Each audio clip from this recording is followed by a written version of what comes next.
Bonjour à toutes et tous et bienvenue. Dans un instant, vous saurez tout sur la nordiste Émilie Tomasi, réalisatrice de la web-série western Les Chroniques de Gleavensburg. Le pilote de la série a été primé près de 100 fois à travers le monde entier et de nouveaux épisodes sont en cours de tournage dans la région. Le pilote de la web-série qu'elle réalise dans la région a été primé près de 100 fois à travers le monde entier. De nouveaux épisodes sont en cours de tournage. La nordiste Émilie Tomasi est mon invitée ce matin. Bonjour Émilie. Bonjour. Bienvenue sur le plateau de Vous êtes formidable. Merci de m'accueillir. Avec plaisir. On va parler de cette série, mais d'abord on va parler de vous, Émilie. Vous avez d'abord été prof d'art plastique, puis intermittente du spectacle, en particulier pour des sons et lumières. Vous avez toujours rêvé d'être réalisatrice de cinéma. Vous n'êtes pas une consommatrice de séries. Et pourtant, un jour, vous vous lancez dans la réalisation d'une web-série. Oui, tout à fait. Comme j'écris beaucoup, je n'ai pas cette consommation de web-séries que peuvent avoir certains de mes confrères ou des membres de l'équipe. Mais oui, au bout de plusieurs années de spectacle hybride où je mélange la vidéo et la scène, on s'est dit avec l'équipe, ce serait peut-être bien de se lancer dans une web-série. Vous avez été poussée un petit peu aussi. Ouais, parce que j'y allais un peu à reculons au départ, parce que c'est beaucoup de travail. Et vous avez adapté l'un de vos spectacles. Voilà, tout à fait. Alors, les Chroniques de Gleavensburg, ça vient d'où ce nom ? Alors, Gleavensburg, ça représente un peu tous les villages du nord de la France, en fait. On est frontalier à la Belgique, en plus. Donc, du coup, il y a un petit côté flamand. Et il y a un secret dans le nom de Gleavensburg que je ne peux pas dévoiler. Dans l'anagramme, etc. C'est aux gens de réfléchir à ça, donc je ne peux pas le dire là maintenant. Mais en gros, je m'appuie sur des archives historiques, je m'appuie sur l'histoire de notre région, et c'est ma base pour travailler. Et Gleavensburg, c'est un peu le village de tout le monde.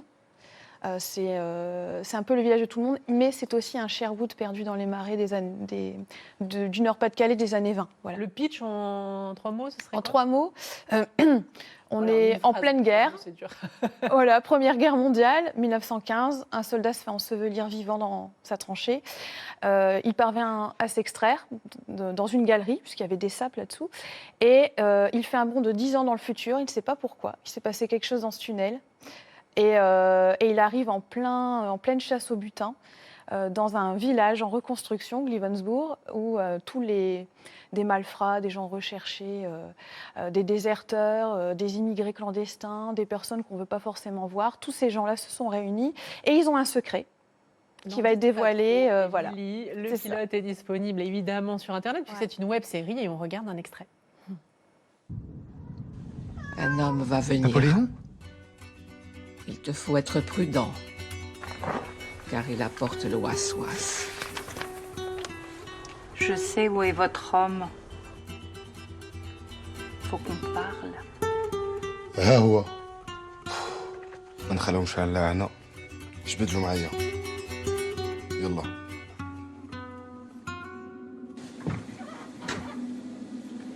Pressé de partir Douab, t'es recherché. Vise un peu par là. Bien des rencontres il fera. Voilà pour cet extrait du pilote disponible sur Internet. Alors pour une première réalisation, on peut dire que c'est réussi, c'est même un coup de maître. Près de 100 prix à travers le monde entier pour ce pilote. C'est énorme, vous avez dépassé les 100 prix.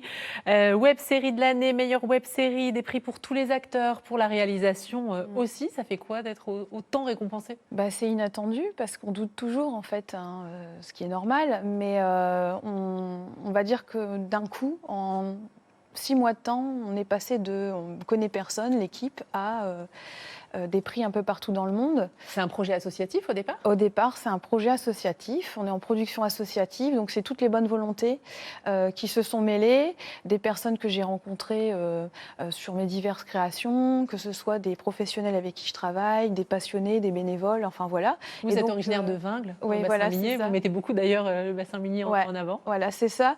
Et du coup, effectivement, d'un d'un seul coup, cette web-série associative passe devant certaines séries qu'on peut trouver sur Netflix, Amazon Prime, ou alors avec des séries où il y a une première, deuxième saison, etc. Donc c'est un gros encouragement et un signal fort envoyé à la région en disant, ben voilà quoi, on a trouvé notre truc, on est capable de faire de l'historique, de l'aventure, de la fiction, et tout ça dans les Hauts-de-France. Et du fantastique aussi. Et du J'aimais fantastique, beaucoup le fantastique, ouais. c'est un aspect fantastique dans la série.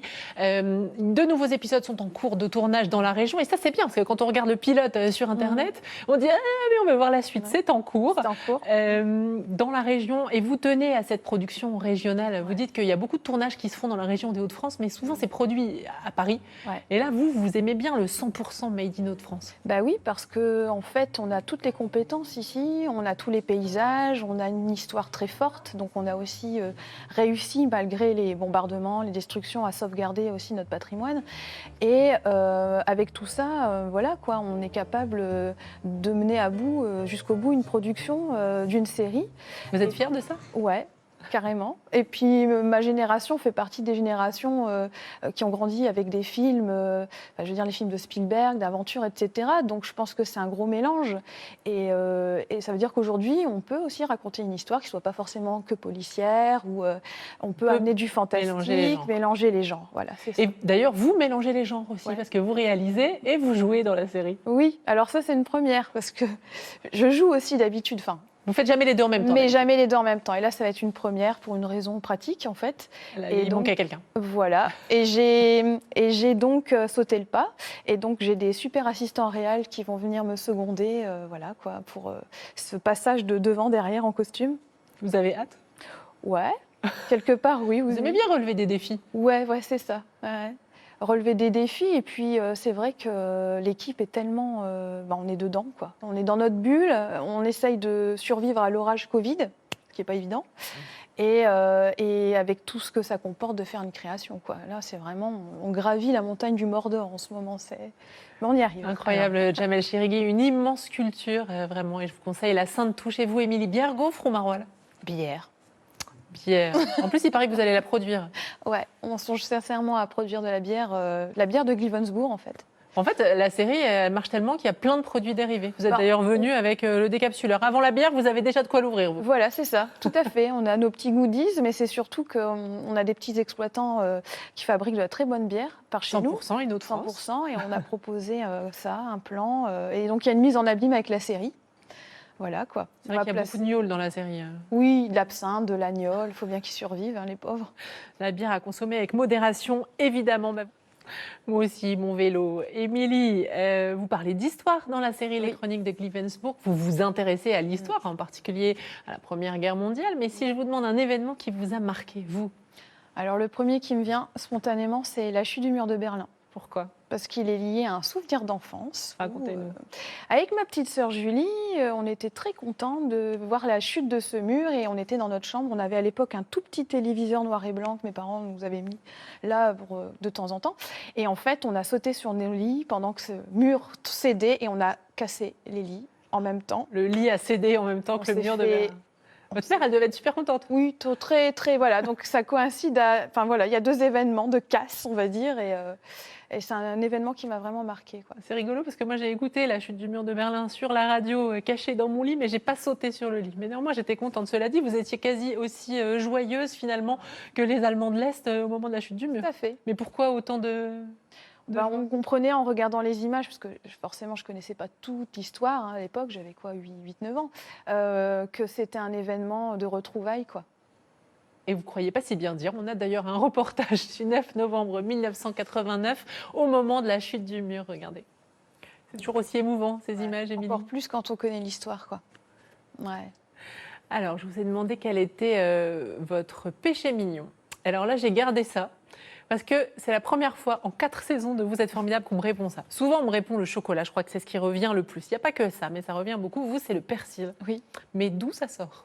Mais justement, encore une fois, un souvenir d'enfance, je ne sais pas, le persil de mes grands-parents qui faisaient pousser. J'ai toujours eu une appétence pour le persil, mais depuis vraiment toute petite, quoi. Vous en mettez partout ? Partout, pas tout le temps, non, mais je peux manger un bouquet de persil comme ça, une chèvre, en fait. Ah d'accord, bon, écoutez, pourquoi pas. Votre C'est bourré de film... vitamine C. Oui, je sais, c'est vrai. Voilà.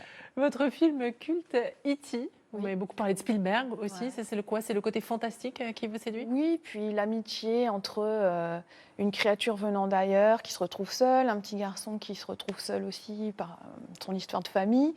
J'avais le bon âge, je pense, pour le regarder. Donc, dans ma mémoire, c'est un des films les plus émouvants que j'ai pu voir. Alors, il y en a d'autres, évidemment, mais forcément, si on me demande celui qui me vient en premier, c'est vraiment celui-ci, quoi. Vous m'avez mentionné aussi tous les films de Robert Zemeckis, Ouais, ouais. comme Forrest Gump, si je ne dis pas de bêtises. Oui, enfin, il y a la trilogie de Retour vers le futur. Et puis Robert Zemeckis est capable de tourner des films complètement différents de style, quoi. Il peut être dans du fantastique, il peut être dans un thriller. Enfin, vraiment, c'est un des réalisateurs que j'adore, quoi. Vous avez toujours cette envie de réaliser un film de cinéma? Oui, C'est la prochaine étape? oui, j'aimerais bien. J'ai plein de projets. J'écris beaucoup. Sur plein d'autres choses. Je ne fais pas que dans le fantastique ou des histoires de malfrats ou quoi au casse, mais oui, j'aimerais bien vraiment qu'on me donne ma chance de pouvoir réaliser un film de bout à bout en disant, voilà quoi. En tout cas, pour l'instant, on vous attend sur les Chroniques de Glivensburg, parce qu'en plus, vous dites les Chroniques de Glivensburg saison 1. Oui, Ça sous-entendrait pas qu'il va y avoir une on saison en a 2? sous le pied. Si. Si, Ouais, c'est le déjà dispositif- écrit, c'est déjà Oui, pensé? le dispositif permet vraiment quelque chose qui s'auto-alimente en fait, avec ce voyage temporel et toute cette mythologie à l'intérieur de l'histoire qui se crée. Donc du coup, là j'ai 3 saisons sous le pied en fait, en réalité. Quand je vous ai demandé votre modèle, vous m'avez dit Gandhi. Alors vous m'avez dit Gandhi, enfin tous les grands pacifistes, enfin tous les gens en fait. Oui, voilà, c'est ça. Au départ, je pense à ces grandes figures parce qu'ils sont incroyables. Faire taire les canons juste par la force de sa plume ou bien c'est inouï. Puis après, je me suis dit, mais en fait, mes vrais héros, c'est mes parents, c'est mes grands-parents, c'est les gens que je côtoie aussi, qui ont le courage de mettre parfois leurs rêves dans un tiroir parce qu'il faut faire autrement. Et ça, je trouve que c'est héroïque aussi. Et vous venez de rouvrir le tiroir de Ouais, votre rêve. pour justement. raconter leurs histoires aussi. À toutes ces personnes, ces invisibles qui ont une grande histoire et qui ne se retrouvent pas dans les livres d'histoire. Et qui donc, sont dans voilà. votre web série. Mm. Une couleur, Émilie. Bleu.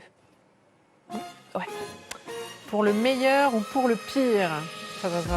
La meilleure série, justement, est-ce que vous en regardez un petit peu quand même? Oh là là là. Oui. J'en regarde pas des masses. Là, je pourrais pas dire. J'ai adoré Code Quantum. Ah oui, c'est... J'étais au collège. Sinon, C'était j'ai une bonne beaucoup série. aimé les American Horror Story, par exemple. Enfin, la première saison surtout. Le meilleur endroit pour rêver dans la région? Meilleur endroit pour rêver dans la région? Oh là là là là. Quel endroit vous préférez? J'aime un peu tous les endroits en fait. Je suis beaucoup dans l'écriture. J'aime voyager. Je dirais tout en haut d'un terri. Tout en haut de Ch'téry, on dit. Voilà, c'est ça. Et c'est difficile en fait pour vous de choisir. Ben oui. Vous aimez tout et Il y a le mélange de tout. La et- campagne, c'est sûr. Les endroits loin des villes à choisir. C'est pas pour vous ce questionnaire. Votre meilleure réussite culinaire? Oh là là, le risotto. À quoi? Champignons, crème, risotto. Vous Je fais cuisinez des. beaucoup? Oui, j'aime bien, ça me détend. Ça me permet de penser à autre chose. Et d'ailleurs, quand j'ai mes meilleures idées, c'est soit quand je cuisine, soit quand je vais me balader. La meilleure heure pour écrire? Tôt le matin. Vous vous levez tôt pour ça? Mais j'ai dû, là je suis encore plus obligée avec mon petit loup, mais oui, je suis plus efficace le matin. Merci beaucoup, Émilie. Merci Vous à qui aimez vous. la région, vous allez aimer notre rubrique Les Hauts-de-France. C'est beau parce que vous le dites vous-même, les Hauts-de-France, c'est juste magnifique. Guillaume Thomas a 50 ans et vit à Cambrai depuis presque 20 ans. Mais une partie de sa famille est originaire du Vimeux dans la Somme. Alors qu'elle soit en couleur ou en noir et blanc, il aime avant tout les photos contrastées. Certains des clichés que vous découvrez ont été réalisés avec son téléphone ou au drone. Les photos les plus flashy sont des photos infrarouges réalisées avec un boîtier spécifique et traitées ensuite à l'ordinateur avec un logiciel. Voilà pour les photos de Guillaume. Qu'est-ce que vous en pensez? Ça vous fait toujours rêver les Hauts-de-France? Ah ouais.